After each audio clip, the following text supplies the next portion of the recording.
체르노빌과 후쿠시마 이 두 곳의 원전 사고는 일란성 쌍둥이로서 오늘은 체르노빌 원자력 발전소 사고에 대해서 알아봅시다. 이 사고는 1986년 4월 26일 소련방 우크라이나의 프리피아트 지역에 있는 체르노빌 원자력 발전소의 원자로가 폭발하면서 방사능이 유출된 사고입니다. 사고 등급은 심각한 사고로 7단계로 가장 높은 등급의 사고이며 이 7단계 사고는 아직까지 이 체르노빌과 일본의 후쿠시마 원자력 발전소 사고 단 둘뿐입니다. 이 발전소는 1978년 운전되기 시작하였으며 이 중 사고가 난 사호기는 1983년 운전을 시작하였으니 우크라이나와 벨라루스 국경 근처에 있는 체르노빌에서 북서쪽으로 18km 떨어져 있습니다. 사고 당시 이 발전소는 총 4기의 원자로를 운영 중이었으며 2기의 원자로는 추가로 건설하고 있었습니다. 사고 당시 4호기는 비정상적인 핵 반응으로 발생한 열의 냉각수를 열분해시키고 그로 인해 발생한 수소가 원자로 내부에서 폭발함으로써 4호기의 천장을 파괴하였으며 이 파괴된 천장으로 다량의 방사성 물질이 누출되었습니다. 이때 누출된 방사능의 총량은 약 5.3 텍사베크렐로 추정되며 국제원자력 사고 척도에 의해 분류된 사고 등급 중 가장 심각한 사고를 의미하는 7등급으로 올라 있습니다. 이 폭발은 히로시마 핵폭발보다 400배 이상의 방사선을 누출시켰다고 합니다.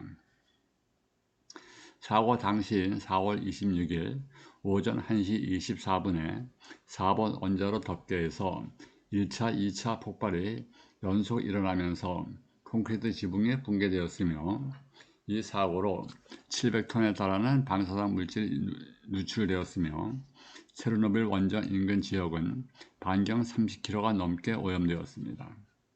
이 사고로 원자력 발전소 건물 30여 개소가 폭발되거나 화재가 발생하였으며 이 화재는 5월 9일에야 진압됨으로써 2주 정도나 걸렸다고 합니다. 그러나 사고 초기 화재 진압에 나섰던 소방요원들은 방사능에 피폭된 줄도 모르고 몇 시간씩 방호복도 없이 현장에서 화재 진압을 하였으므로 모두 사망하고 맙니다. 이 사고가 난 다음 날인 4월 27일부터 인근 주민의 소개가 시작되었으며 1200대의 버스를 동원하여 프리피아트 시민 약 5만 명에 대피하였으며 이때부터 8월 16일까지 30km 이내의 주민 전원을 대피시켰으며 이때 약 30만 명의 주민이 대피하였다고 합니다. 이 프리피아트 시가지는 지금도 사람이 전혀 살 수 없는 지역이 되어 유령도시가 되어 있습니다. 그러나 사고 당시 소련 정부는 이 사고를 숨긴 채 발표를 하지 않았으나 4월 27일, 28일 인근 국가인 스웨덴, 핀란드, 덴마크 등에서 평소보다 6배 이상 높은 방사능이 검출되자 소련 정부의 해명을 요구하였습니다. 이에 소련 정부는 자세한 사실을 숨긴 채 4월 28일 원자력 발전소에서 약간의 사고가 있었다고 간략히 발표를 합니다. 그러나 이 시기에 미국의 첩보위성들이 체르노빌 원자력 발전소 원자로가 심각하게 파손된 것을 확인하고 이를 증거로 이의 해명을 요구하자 소련 정부는 5월 6일이나 돼서야 어쩔 수 없이 사실들을 발표하기 시작하는 것입니다. 소련 당국은 이 사고 수습을 위하여 전국의 방사능 방호복을 긁어 모았으나 필요한 수량에 태부족할 뿐만 아니라 이를 수습할 수 있는 방법조차 알 수 없게 되어 제대로 수습할 수 없었으며 과학자들이 머리를 짜낸 수습 방법이란 것이 방사능에 오염된 지역을 모조리 밀어서 평평하게 만든 다음 콘크리트로 2m 이상 덮어버리자는 방법을 제시합니다.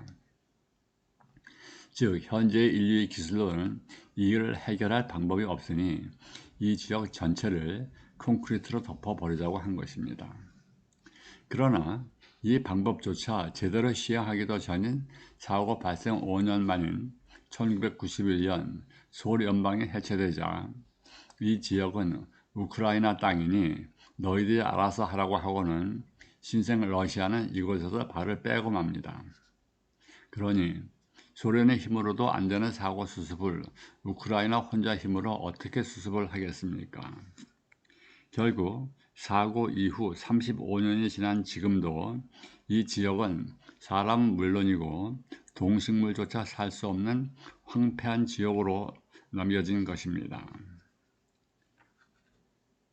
이 원자력 발전소의 원자로 폭발로 인한 사고는 아직 인류의 지식이나 능력으로 해결할 수 없다는 것이 증명된 것입니다.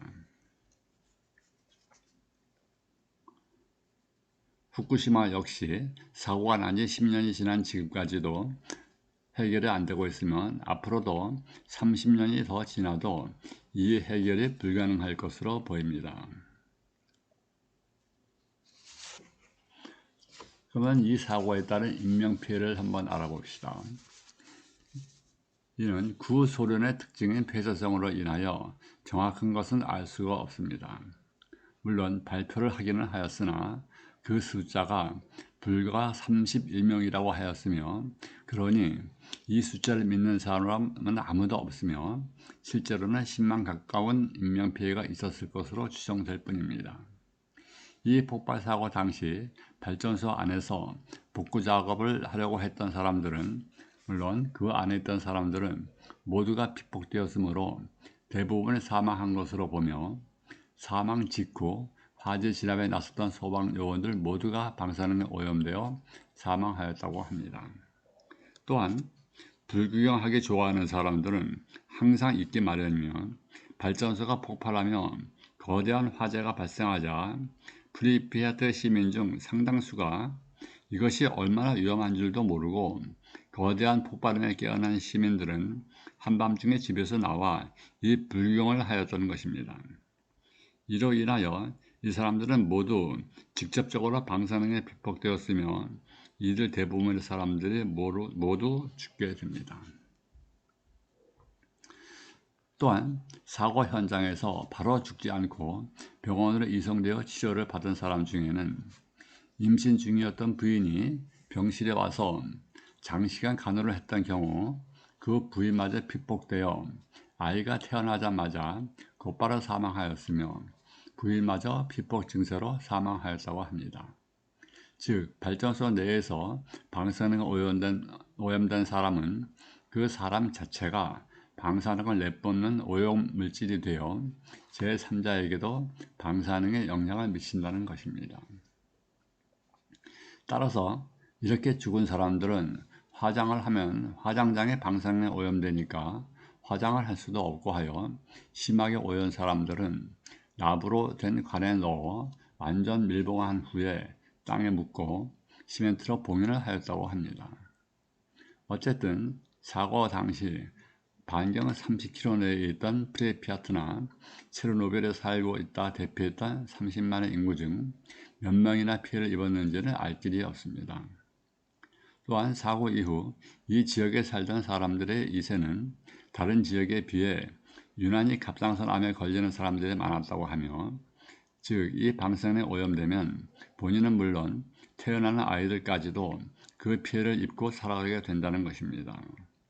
요즘 일본에서는 후쿠시마 출신과는 결혼을 기피한다는 말이 있는데 전혀 낭설말은 아니성 싶습니다. 그러나 일본의 후쿠시마 원자력 발전소의 원자로 폭발은 이 체르노빌 사고와 동급인 7단계의 사고인데도 불구하고 일본 정부나 아베 신조는 충분히 통제하고 있다는 헛소리만 늘어놓고 있는 것입니다. 아직 인류의 능력으로는 원자력 발전소 사고는 해결 방법이 없다는 것은 체르노빌이 증명하였는데도 불구하고 이를 믿는 일본 국민들이 불쌍할 따름이고 이에 동조하는 일본의 극우 세력이나 한국의 독자 외구들이 측은해 보일 지경입니다. 일본의 후쿠시마 원전 사고에 대한 상세한 내용은 다음 콘텐츠에 계속됩니다.